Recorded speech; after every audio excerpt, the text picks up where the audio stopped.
पत्नी भी तो लक्ष्मी है। नीलू का आज पहला करवा चौथ का व्रत था। नीलू की सास ने सरगी देकर उसे करवा चौथ की पूरी विधि समझाई। हालांकि नीलू ने अपनी मम्मी को करते हुए देखा था, पर हर घर के रीति रिवाज थोड़े बहुत अलग होते हैं, तो नीलू ने बड़े ध्यान से विधि को समझा। नीलू, शाम 4 बजे तैयार रहना, बाजू वाली चाची के यहाँ करवा माता की पूजा करने जाना है। वहाँ से आने के बाद हम चांद का इंतजार करेंगे और फिर होगी तुम्हारी पहली करवा चौथ की पूजा। और हाँ, अनिल को बोल देना समय से घर आ जाए। नीलू की सास ने कहा, ठीक है मम्मी जी, मैं तैयार रहूंगी। इनको पहले ही कह दिया है, ये आ जाएंगे। टिफिन तो रखा था ना उसका, या भूल गई? आज उसके हाथ में टिफिन नहीं देखा मैंने। सुबह नाश्ता भी नहीं किया। मम्मी जी, मैंने नाश्ता लगाया था उनका, पर वो बोले कि जरूरी मीटिंग में जाना है, तो जल्दी जल्दी में टिफिन भी छोड़ गए और नाश्ता भी नहीं किया। कहीं लल्ला ने तो व्रत नहीं रख लिया। औरतों की चीजें औरतों पे ही अच्छी लगती है। नीलू को थोड़ा अजीब लगा, पर फिर सोची, हाँ सही तो है, करवा चौथ तो औरतों का व्रत है, वही रखती है, मर्द थोड़ी रखते हैं ये सब। और खुशकिस्मत होगी वो जिनके पति अपनी पत्नी के लिए दिन भर भूखे रह के उसकी लंबी आयु के लिए दुआ करे। खैर, शाम हो गई। नीलू और उसकी सास पूजा करके आ चुकी थी। अनिल भी आ चुके थे। कमरे में अनिल ने नीलू को अपनी बाहों में पकड़ते हुए कहा, तो भाई अब मैं 100 साल जीने वाला हूँ। मेरी बीबी ने आज मेरे लिए भूखे प्यासे रह के व्रत किया है, तो भगवान इतना तो कर ही सकते हैं तुम्हारे लिए। पर कुछ भी कहो, आज बड़ी चमक है तुम्हारे चेहरे पे। भूखे रहने के बाद भी नजर ना लगे मेरी जान को मेरी। पर मन ही मन नीलू सोच रही थी कि कभी उपवास नहीं रखा, फिर तो ये निर्जला व्रत है। कब चांद आए और व्रत खोले। भूख से हाल बेहाल था। और आप क्या जाने जी, भूखे पैसे क्या हाल होता है हम औरतों का। खैर, उथेड़-बुथ की स्थिति खत्म हुई और चांद बिना देर किए आसमान पे अपनी छटा बिखेरे लगा।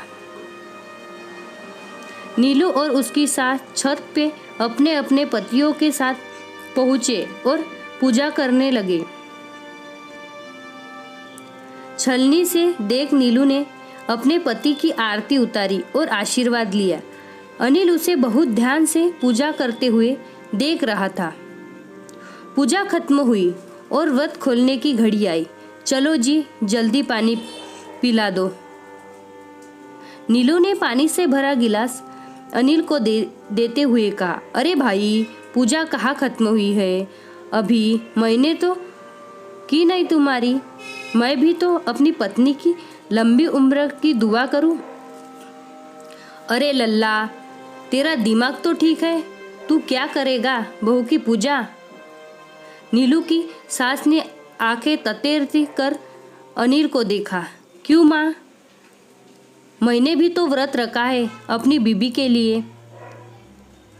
जब वो मेरी लंबी आयु के लिए भूखे प्यासे रह के मेरे लिए व्रत रख सकती है, तो मैं क्यों नहीं? मैं अकेले जी के क्या करूँगा माँ, जब मेरी पत्नी मेरे साथ नहीं होगी। उसे भी तो मेरे साथ मेरे लिए जीना होगा ना। माँ, क्या पापा नहीं चाहते कि आप उनके साथ हमेशा रहे? तो अगर मैंने चाहा तो क्या गलत किया? लेकिन लल्ला, बस माँ सिर्फ बहू क्यों करे? पति का भी तो कुछ फर्ज है ना माँ। नीलू की सास चुपचाप अपने बेटे को अपनी बहू की आरती उतारते देख रही थी। अनिल ने मन से नीलू की आरती उतारी और भगवान से उसकी सलामती, खुशी और लंबी उम्र की दुआ मांगी।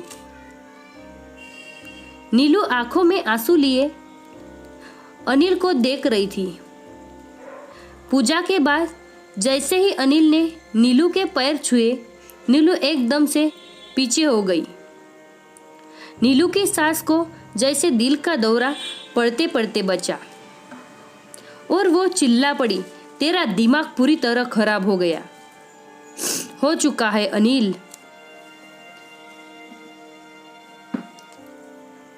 ये क्या कर रहा है? तू बहू के पैर छू रहा है?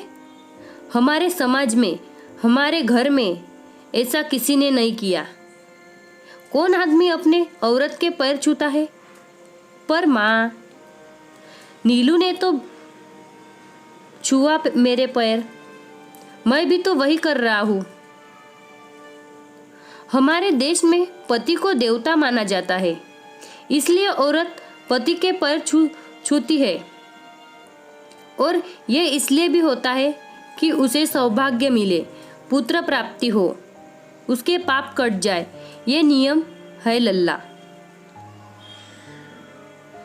तुम उसके पैर छू के नियम का अपमान कर रहा है। औरत का फर्ज है मर्द के सामने झुकने का। मर्द सर उठा के चलते हैं, झुका के नहीं। नीलू की सास की आवाज अब तेज हो चुकी थी। गुस्सा साफ दिख रहा था। माँ, ठीक कहती हो तुम कि हम पति देवता है, तो पत्नी को भी तो लक्ष्मी का दर्जा मिला जाए। तुम ही कहती हो कि नीलू लक्ष्मी है, तुम भी तो रोज सुबह भगवान के पैर छूती हो, लक्ष्मी जी के। पर मेरे घर में साक्षात लक्ष्मी का निवास है, तो मैं नीलू के पैर क्यों ना छू सकता? दुनिया को जो कहना है कहे, मुझे परवाह नहीं। सास सर पीटते हुए नीचे चली गई। नीलू की आंखों से आंसू अब भी बह रहे थे। उसने कुछ कहना चाहा, पर अनिल ने अपने हाथ उसके होठों पे रख दिए। नीलू, तुमसे जो भी मेरे लिए किया उसका तहे दिल से धन्यवाद। हर जन्म मुझे तुम मिलो, आज बस यही मांगता हूँ। नीलू को आज सब कुछ मिल गया। दोनों ने एक दूसरे का व्रत खोला और एक दूसरे का हर परिस्थिति में साथ निभाने का वादा किया। दोस्तों, ये कहानी काल्पनिक नहीं है, मेरे एक दोस्त की अपनी कहानी है। तो आप सब ये ना सोचे कि ऐसी पति नहीं होते, लेकिन वो औरत खुशकिस्मत है जिन्हें ऐसे पति मिलते हैं। समाज पत्नी के पैर छूने की इजाजत किसी को नहीं देता, लेकिन मारने पीटने की देता है। तो फिर उसे लक्ष्मी की संज्ञा क्यों देते हैं? पत्नी साक्षात दुर्गा और लक्ष्मी का रूप है। अगर आप अपनी पत्नी को इज्जत करते हैं तो भगवान आपके घर में विराजमान है। अगर नहीं करते तो आपका डूबना तय है।